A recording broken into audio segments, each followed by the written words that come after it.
దేశవ్యాప్తంగా విద్యార్థులకు తమ సొంత భాషలో చదువుకునే అవకాశం కల్పించాలని నిర్ణయించిన కేంద్ర ప్రభుత్వం వచ్చే 3 ఏళ్లలో అన్ని తరగతుల పాఠ్యపుస్తకాలను అన్ని భాషల్లో అందుబాటులో ఉంచాలని నిర్ణయించింది.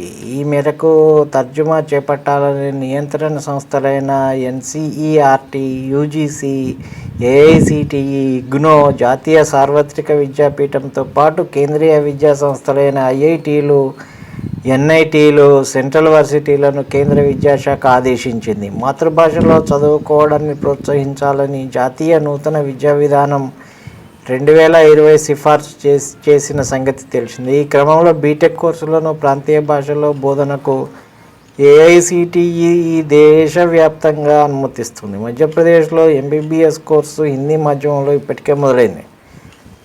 రాజ్యాంగంలోని 8వ షెడ్యూల్లో పేర్కొన్న అన్ని భారతీయ భాషల్లో అన్ని తరగతుల పుస్తకాలను ఆంగ్లం నుంచి తర్జుమా చేయాలని కేంద్ర విద్యాశాఖ సంకల్పించింది. ఏ భాష నుంచి ఏ భాషలోకైనా సులభంగా తర్జుమా చేసేందుకు అఖిల భారత సాంకేతిక విద్యా మండలి కృత్రిమ మేధతో కలిపి అనువాదిని యాప్ను ఇప్పటికే అందుబాటులోకి తెచ్చింది. దీని సహాయంతో గత 2 ఏళ్ల నుంచి ఇంజనీరింగ్, మెడికల్, లా తదితర ప్రొఫెషనల్ కోర్సుల పాఠ్యపుస్తకాలను అనువాదం చేస్తున్నారు. ఇలా తర్జుమా చేసిన ఉన్నత విద్యా కోర్సుల పుస్తకాలను ఈ-కుంబ్ పోర్టల్లో ఉంచారు. పాఠశాల విద్యకు సంబంధించిన స్టడీ మెటీరియల్ దీక్ష యాప్లో అందుబాటులో ఉంది. మొత్తానికి అన్ని తరగతుల పుస్తకాలను 2026 నాటికి అన్ని భాషల్లో అందుబాటులో ఉంచనున్నారు. అనువాదిని యాప్ సహాయంతో పాఠ్యపుస్తకాల తర్జుమాపై విశ్వవిద్యాలయాలకు అవగాహన కల్పించేందుకు అన్ని రాష్ట్రాల్లో సదస్సులు నిర్వహిస్తున్నాం. ఇటీవలే ఉస్మానియా విశ్వవిద్యాలయంలో ప్రజెంటేషన్ ఇచ్చాం. వచ్చే నెల ఏపీలో ఉన్నత విద్యామండలి ఆధ్వర్యంలో అవగాహన కల్పించబోతున్నాం.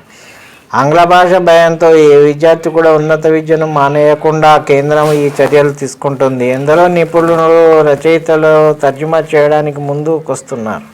ఇటీవల యూజీసీ సైతం రచయితల నుంచి దరఖాస్తులు ఆహ్వానించింది. కేరళ హైకోర్టు ఆంగ్లంలో ఇచ్చిన తీర్పులను ఈ యాప్ సాయంతో మలయాళంలోకి తర్జుమా చేసి వెబ్సైట్లో అందుబాటులో ఉంచుతోంది. త్వరలో అన్ని భాషల్లో అన్ని పుస్తకాలు.